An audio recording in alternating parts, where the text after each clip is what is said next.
Bienvenue pour un deuxième exemple de décomposition en éléments simples sur R d'une fraction rationnelle. Considérons alors la fraction rationnelle grand F, écrite ici. Et comme d'habitude, nous allons écrire le numérateur en rouge et le dénominateur en bleu. Donc ce que l'on veut faire ici, c'est écrire la décomposition en éléments simples sur R de cette fraction. Donc on a déjà vu que ça se faisait en 4 étapes. Il y a une division euclidienne à faire si le degré de la fraction est positif ou nul. Ensuite, on factorise au maximum le dénominateur. Et puis, on donne la forme de la décomposition en éléments simples à partir du résultat de l'étape 2. Et enfin, on détermine les constantes qui apparaissent à l'étape 3. Donc pour commencer, on attaque avec l'étape numéro 1 et on se demande s'il faut faire une division euclidienne. Donc ici, au numérateur, on a un polynôme de degré 5. Au dénominateur, on a un degré 2 fois du degré 2, donc du degré 4. Et donc la fraction ici a un degré égal à 5 moins 4, c'est-à-dire 1. Et donc 1 étant positif ou nul, on va devoir faire la division euclidienne du numérateur par le dénominateur. Alors comme le dénominateur est écrit sous la forme d'un produit, il faut commencer par développer ce produit pour obtenir ce qui est écrit ici au dénominateur. Et là maintenant, on est en mesure de faire la division euclidienne. Donc on pose la division euclidienne, on fait tous les calculs, je vous laisse vérifier que je ne me suis pas trompé, et on obtient à l'arrivée le numérateur que je note comme d'habitude grand A, qui est donc ici tout ce qui est écrit en rouge, et c'est donc égal au dénominateur de la fraction écrit en bleu, multiplié par le quotient qu'on a trouvé, c'est-à-dire x plus 1, plus le reste qu'on avait obtenu ici en vert. Donc maintenant, on garde ça dans un coin, on remplace au numérateur ce qui est en rouge par tout ce qu'on a obtenu là, et après simplification, on récupère donc le quotient en orange, plus le reste en vert, divisé par le dénominateur en bleu. Donc, en anticipant maintenant l'étape numéro 2, où on sait qu'il va falloir factoriser le dénominateur, on va pas laisser le dénominateur sous sa forme développée, mais on va retrouver sa version factorisée qu'on avait au début, puisque ça veut dire que là, on a déjà commencé à faire le travail de l'étape numéro 2. Donc maintenant, l'étape numéro 2, qui consiste à faire la factorisation au maximum du dénominateur, donc là, on a commencé à factoriser, mais il faut voir si il faut continuer à factoriser. Donc ici, le dénominateur que j'appelle B, il est égal à ce produit-là, et on a déjà vu dans les vidéos là sur les polynômes, que lorsqu'on travaille donc avec des polynômes à coefficients réels et qu'on cherche à rester dans l'ensemble des polynômes à coefficients réels, la factorisation sera maximale à condition de récupérer dans le produit de la factorisation que des termes qui sont soit des polynômes de degré 1, soit des polynômes de degré 2 à discriminant delta strictement négatif. Donc ici, avec nos deux polynômes de degré 2, il faut aller regarder à combien, quelle est la valeur des différents discriminants. Donc pour x carré plus 1, le delta est négatif strict, donc celui-là, on n'y touche pas. Quant au deuxième polynôme de degré 2, son delta, en fait, vaut 0. Donc on peut aller calculer son unique racine et factoriser avec le résultat habituel sur les polynômes de degré 2. Bon, ici, en fait, le fait que delta soit égal à 0, en fait, ça veut dire qu'on aurait pu le voir même sans calculer le delta, qu'on avait affaire ici à une identité remarquable, qui est x-2 au carré. Et donc là, on a bien factorisé au maximum, puisqu'on a un polynôme de degré 2 à delta négatif strict, et puis ici, un polynôme de degré 1, x-2, qui est élevé à une certaine puissance, et là, la puissance, c'est 2. Donc maintenant, on peut remplacer ça dans la fraction, on peut mettre la factorisation maximale là dans la fraction, et on est prêt pour l'étape numéro 3, qui va nous donner la forme de la décomposition en éléments simples sur R de notre fraction. Donc ici, comme d'habitude, on regarde le dénominateur, on sépare bien les deux morceaux, c'est-à-dire qu'il y a le morceau avec le polynôme de degré 2 à delta négatif strict, et puis le morceau avec le polynôme de degré 1 à une certaine puissance. Donc on garde le quotient, la x plus 1, ça on n'y touche pas, et puis donc le premier morceau en x carré plus 1 va nous faire apparaître un élément simple avec au dénominateur x carré plus 1 puissance 1, si on veut, puisque là c'était puissance 1, donc il n'y a qu'un seul élément simple qui arrive, et puis le deuxième morceau avec x-2 au carré va nous faire apparaître deux éléments simples, puisque comme c'est x-2 au carré, il y a un terme avec x-2 puissance 1, donc juste x-2, et le terme en x-2 au carré. Ici, comme on a affaire à un polynôme de degré 2 à delta négatif strict, c'est qu'on a affaire à un élément simple en fait de seconde espèce. Donc au numérateur, on a forcément une expression sous la forme d'un polynôme de degré 1. Quant aux deux autres éléments simples, ce sont des éléments simples de première espèce, et donc on a forcément juste des constantes au numérateur. Et donc ici, on va devoir calculer les constantes réelles que sont A, B, C et D. Et donc ça, c'est ce que l'on va voir à l'étape numéro 4. Bon, mine de rien, avant de passer à l'étape numéro 4, un petit détour par l'ensemble de définitions de la fonction grand F. Donc grand F de x va être défini si et seulement si le dénominateur ne donne pas 0. Et compte tenu de la factorisation qu'on a ici, on voit tout de suite que le dénominateur va donner 0 uniquement quand on aura x moins 2 ici qui vaut 0, donc quand x vaut 2. Donc f de x est défini si et seulement si x est différent de 2, ce qui revient à dire que le domaine de définition, c'est R privé de 2. Bon. Maintenant, on peut s'attaquer à l'étape numéro 4. Donc comme on l'a fait à l'exemple 1, ici donc on a cette égalité qui donne en fait la fraction, mais comme on a x plus 1 dans les deux expressions là de la fraction, on va se concentrer surtout sur justement l'expression sans les x plus 1, c'est-à-dire on va s'intéresser à cette égalité-là, que je vais encore noter étoile, et on va se concentrer uniquement sur cette égalité-là pour calculer A, B, C et D. Donc, quand on doit trouver les constantes, là, il faut se demander laquelle est la plus simple à déterminer. Eh bien, ici, en fait, la plus simple, ça va être D. Alors, pour D, c'est exactement le même genre de calcul que pour une des constantes de l'exemple 1. Donc, on a D qui est divisé par x moins 2 au carré. On va multiplier étoile par, du coup, x moins 2 au carré. On simplifie les expressions. Et pour que le calcul de D ne fasse pas intervenir C, A et B, on va faire en sorte de les multiplier là tous par 0. Donc en fait, on va faire en sorte que x moins 2 soit égal à 0. Donc on va évaluer en x égale 2. Quand on fait ce calcul-là, donc on a 2 au cube qui donne 8, moins 8 fois 4, donc moins 32, plus 6 fois 2, 12, plus 7, divisé donc par 2 au carré plus 1, c'est-à-dire 5.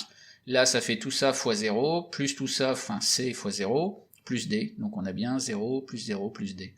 On calcule ici la fraction, ça nous donne moins 5 sur 5, donc égal à D, et donc finalement D est égal à moins 1. Donc ça nous donne une première constante dans cette affaire-là. Donc maintenant, on va aller chercher certaines des autres constantes, là, entre A, B et C, mais C va pas être si simple que ça, parce qu'il y a du x moins 2 ici, et surtout à cause du x moins 2 au carré qui est à côté.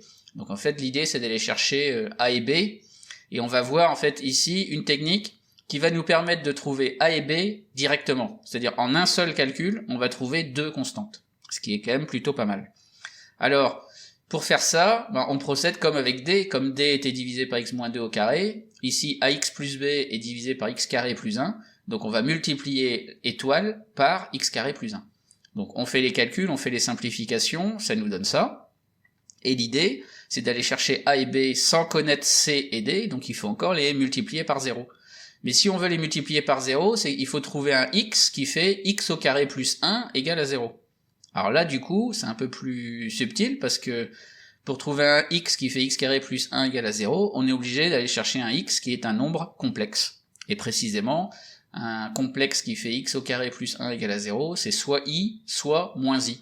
I étant le fameux, justement, nombre complexe, là, qui donne i au carré est égal à moins 1.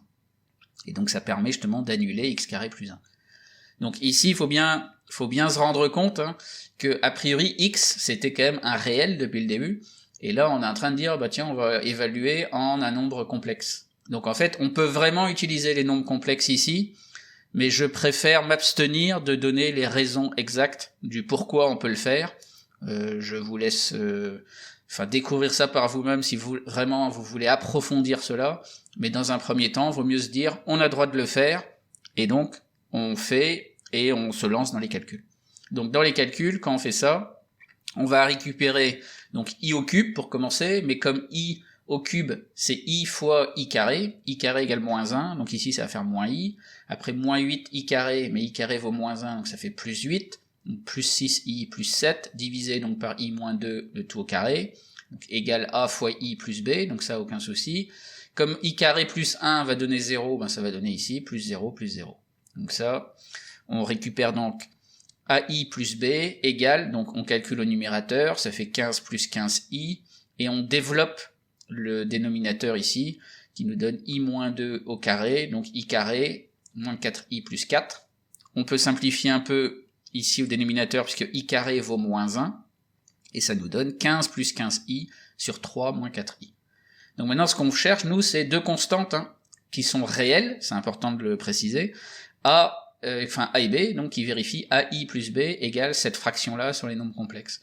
Donc en fait, dans AI plus B, B c'est la partie réelle de AI plus B, et A c'est la partie imaginaire. Donc il faut être capable d'aller chercher aussi partie réelle et partie imaginaire dans cette fraction. Et ça, ce qui va nous embêter un peu pour commencer, au moins, c'est que 3 moins 4i, il y a du i, si on veut, au dénominateur dans cette fraction. Donc l'idée, ça va être de travailler sur cette fraction-là, et de faire en sorte qu'il n'y ait plus de i au dénominateur. Et donc ça, c'est quelque chose de classique, là, quand on manipule les nombres complexes, c'est que pour qu'il n'y ait plus de i au dénominateur, on va en fait multiplier en haut et en bas, ce qui ne fera pas changer la fraction, mais on va multiplier en haut et en bas par le conjugué de 3 moins 4i. Sachant que le conjugué, c'est du coup 3 plus 4i. De façon générale, quand on a x plus iy, le conjugué, c'est x moins iy. Et de cette façon-là, en fait, en faisant cette petite manip, au dénominateur, en fait, on voit apparaître une identité remarquable. Donc, on développe au numérateur ce qu'il y a là, en utilisant que quand on fait 5i fois 4i, ça fait 20i carré, mais comme i carré vaut moins 1, ça va nous donner le moins 20 qui est là, sinon pas trop de surprise sur le reste. Comme je disais, on utilise l'identité remarquable, donc ça nous donne ça. On simplifie en utilisant encore que i carré est égal à moins 1, et ça nous donne 25 plus 75i sur 25, donc ça fait 25 sur 25, c'est-à-dire 1, plus 75i sur 25, ça fait plus 3i. Donc maintenant qu'on a cette égalité-là, il reste plus qu'à comparer partie réelle et partie imaginaire. Donc partie réelle du complexe qui est à gauche égale partie réelle du complexe qui est à droite, c'est ce que j'ai noté ici en bleu, ça va nous donner b égale 1. Et quand on regarde partie imaginaire du complexe de gauche égale partie imaginaire du complexe de droite, on va trouver ce que j'ai mis en rouge, c'est-à-dire A égale 3. Et donc directement, on peut affirmer que A égale 3 et B égale 1, parce qu'en fait A et B sont vraiment des réels. Donc maintenant qu'on a A et qu'on a B, on avait déjà trouvé D, donc il ne nous reste plus que d'aller chercher la constante C. Donc là, on réutilise les valeurs qu'on avait trouvées pour A, B et puis D. Et là, comme on l'avait fait à l'exemple 1, pour aller chercher C, on peut évaluer l'égalité étoile en une valeur de x. Donc là, on choisit une valeur relativement sympathique. On va choisir x égale 0 pour pas avoir trop de calculs à effectuer. Donc quand on fait ça, à gauche ici, on va trouver 7 quarts, égale ici, ça va nous donner 1. Donc là, c sur moins 2, ça va faire moins c sur 2, et ici, moins 1 quart. Donc maintenant, ça nous fait une petite équation où il faut résoudre résoudre l'équation en isolant c. Donc ça va nous donner d'abord c sur 2 égale 1 moins 1 quart moins 7 quarts. Moins 1 quart moins 7 quarts, ça fait moins 8 quarts, donc ça fait moins 2. Donc ça fait 1 moins 2 pour c sur 2, et 1 moins 2, ça fait moins 1, et donc ça va faire c égale moins 1 fois 2, c'est-à-dire moins 2. Donc ça permet de récupérer la dernière constante qui nous intéressait. Alors faites bien attention quand même, dans l'exemple 1 et dans l'exemple 2, les constantes que j'avais, à chaque fois ça donne des entiers. Mais c'est simplement parce que j'ai donné des exemples comme ça, mais ça peut très bien évidemment donner des constantes qui sont des fractions ou d'autres choses, mais c'est pas forcément des entiers à chaque fois. C'est juste parce que mes exemples, entre guillemets, sont bien choisis pour faire en sorte que les constantes soient des entiers. Mais ce n'est pas obligatoire, évidemment. Bon, maintenant, je vais terminer la vidéo en refaisant en fait l'étape 4, parce que on se rend compte quand même que souvent, les étudiants sont pas trop à l'aise avec les nombres complexes, donc je fais une version de la détermination des constantes A, B, C, D sans utiliser les nombres complexes. Donc si on fait ça, Alors par contre, je précise tout de suite, je vais aller beaucoup plus vite, je vais pas écrire tous les détails des calculs, et donc si vraiment vous voulez creuser un peu la question, il va vraiment falloir écrire des lignes supplémentaires par rapport à ce qui va apparaître à l'écran. Mais ça va quand même vous donner l'essentiel à savoir pour réussir à faire ces calculs sans les nombres complexes. Donc on commence par trouver D, mais ça de toute façon on fait exactement la même chose que ce que j'ai présenté tout à l'heure, et on trouve donc D égale moins 1, ça pas de souci. Ensuite, une fois qu'on a remplacé ici D par moins 1, on va pouvoir multiplier étoile par X, et on va faire tendre X vers plus l'infini. C'est une technique là que j'ai évoquée justement à l'exemple 1, et j'avais dit qu'elle paraissait pas très efficace là quand on la voyait dans l'exemple 1, mais ici par exemple, on va voir qu'elle permet justement d'avancer, de clairement avancer dans le raisonnement. Donc ici, en multipliant par X, et donc en faisant tendre X vers plus l'infini, on va démontrer en fait que A plus C égale 1, mais en utilisant la règle des limites des fractions rationnelles quand X tend vers plus ou moins l'infini, en utilisant les termes de plus haut degré. Donc là, à vous d'aller voir précisément comment on trouve A plus C est égal à 1. Ensuite, on peut évaluer étoile en X égale 0, comme ça va donner une condition sur les constantes, et quand on évalue en X égale 0, après calcul, après transformation un petit peu de l'égalité qu'on obtient, on voit qu'on obtient 2b moins c est égal à 4. Et puis pour avoir, comme on a déjà trouvé D, donc il nous reste 3 constantes à trouver, et là en fait on a une première équation, puis une deuxième équation qui fait intervenir ABC. Donc il nous faut une troisième équation pour nos 3 inconnus.